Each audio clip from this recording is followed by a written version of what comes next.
apakah memang akan mengulang tahun-tahun sebelumnya, memang selalu hijau ini? Kalau dari Bapak sendiri ini kan mengenai window dressing ya, apakah menurut Bapak ini waktu yang tepat Pak, timing yang tepat bagi investor untuk investasi?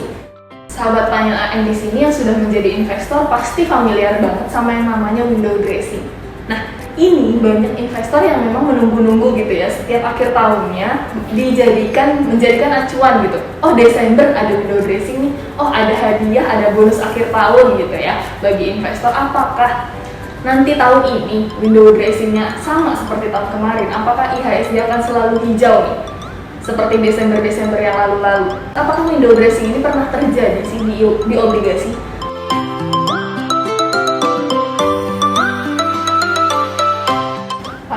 Mengingat tadi di sesi Instagram live kita yang barusan itu melihat antusiasme dari sahabat Panina itu banyak Pak yang bertanya tentang window dressing seperti apa. Sepertinya mereka ini excited gitu Pak, menyambut akhir tahun gitu ya. Akhir tahun kali ini di 2021 akan seperti apa sih Pak?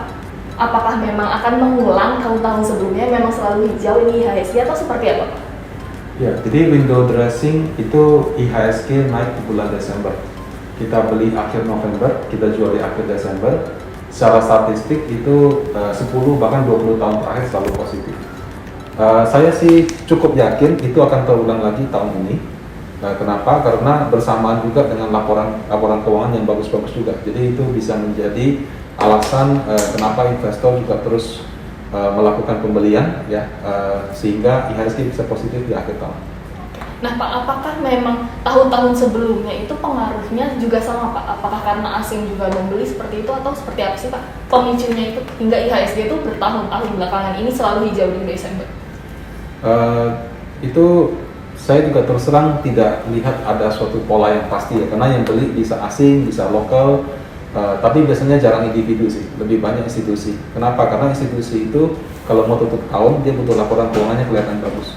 Jadi mereka melakukan pembelian supaya pas penutupan harganya lebih tinggi sehingga tutup bukunya lebih bagus. Pak Rudi, ini melihat investor itu kan excitednya mengenai window dressing di saham dan banyak juga memang beberapa institusi atau mungkin pribadi yang memang ahli gitu ya di bidang saham gitu memang membahas mengenai window dressing. Tapi tidak ada, atau mungkin saya nggak tahu nih Pak, jarang sekali memang yang membahas mengenai window dressing di obligasi. Itu sebenarnya ada nggak sih Pak?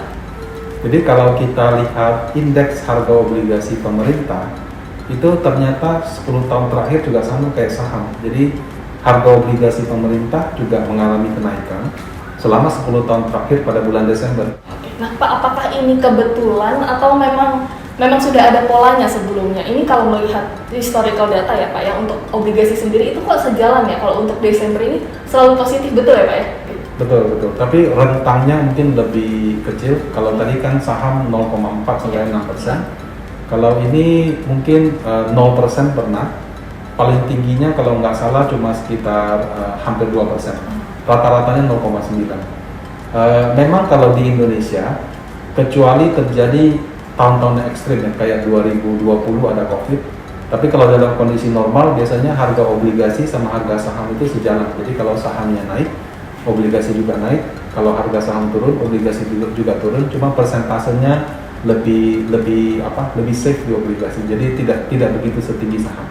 Oke. Nah, tapi Pak mengenai window dressing tadi di obligasi, ini apakah di semua seri milik pemerintah kah atau seperti apa Pak? Ya, obligasi itu ada banyak ya, ada pemerintah, ada swasta. Pemerintah juga ada yang untuk retail kayak ORI, Sukri, Sukuk Retail, SBR, Saving Bond Retail, kemudian Sukuk Tabungan, kemudian ada juga obligasi yang FR, yang IFR itu yang Sukuk ya, ada PBS, Project Based Sukuk gitu. Biasanya window dressing itu terjadinya di obligasi pemerintah yang seri benchmark. Jadi yang biasanya ada 4 seri yang 5, 10, 15, 20 tahun. Kalau seri-seri yang lain transaksinya itu tidak sebanyak obligasi benchmark. Nah Pak Rudi, kalau dari Bapak sendiri ini kan mengenai window dressing ya, apakah menurut Bapak ini waktu yang tepat Pak, timing yang tepat bagi investor untuk investasi? Nah kalau memang ini waktu yang tepat untuk masuk, lebih baik masuk kemana sih Pak? Ke reksadana saham kah atau ke pendapatan tetap kah Pak? Ya, kalau kita bicara investasi, jangan ke saham ya, ke reksadana pendapatan tetap aja. itu kan idealnya 1 sampai 3 tahun minimal gitu ya. Kalau saham apalagi kan di atas 5 tahun. Jadi mungkin kita jangan menggunakan data statistik 1 bulan sebagai dasar kita mau beli. Nah kalau mau masuk sepanjang kita yakin 3-5 tahun ke depan masih oke, mau masuk kapan aja bisa. Ya. Cuma mungkin kalau sekarang orang lebih puasnya kalau nanti pas indeks ada koreksi besar baru masuk ya nggak apa-apa juga. Gitu. Jadi kalau ada penurunan-penurunan 1%, 2% di reksadana saham atau mungkin penurunan sampai 0,5% di reksadana pendapatan tetap, nah itu baru kita bisa jadi timing untuk masuk. Hai sahabat Panina M, terima kasih ya sudah menonton video yang ini. Nah, bagi sahabat Panina M yang tidak mau ketinggalan video terbaru kita, bisa nyalakan notifikasi ya. Nah, bagi sahabat Panina M yang lainnya yang mungkin masih penasaran mengenai reksadana itu apa, lalu skema kerjanya seperti apa, bisa diklik video sebelah sini ya. Lalu bagi sahabat Panina M yang memang ingin mengetahui market update seperti apa dari Panina Asset Management, bisa diklik video sebelah sini.